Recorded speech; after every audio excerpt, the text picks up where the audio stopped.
I think it's important to also touch upon like why the heck these two drastically different things are talked about in the same sentence. Like why are they both included in the show today?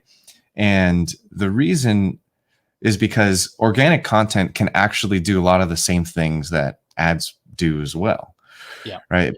So organic content can make you discoverable if you do it on certain platforms.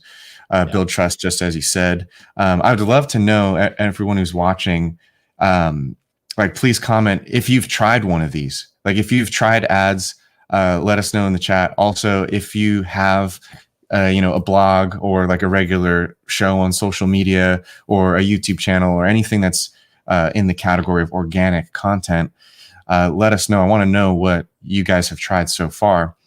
But they're basically different methods to reach the same end goal, which is getting discovered.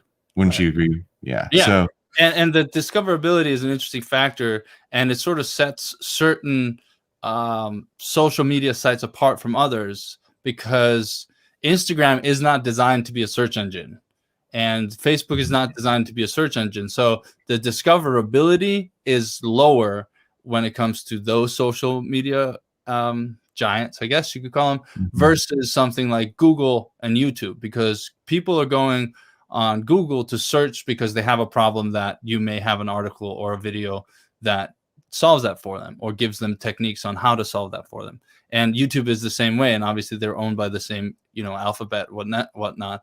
So when you search on Google, you're kind of also searching on YouTube, but when you're searching on YouTube, you're looking for videos, and there is a discoverability factor there that isn't necessarily on Facebook and Instagram, which is maybe all a part of the big master plan on Zuckerberg's site, because that makes it so that we buy ads to reach people on those platforms. Because I never run Google ads.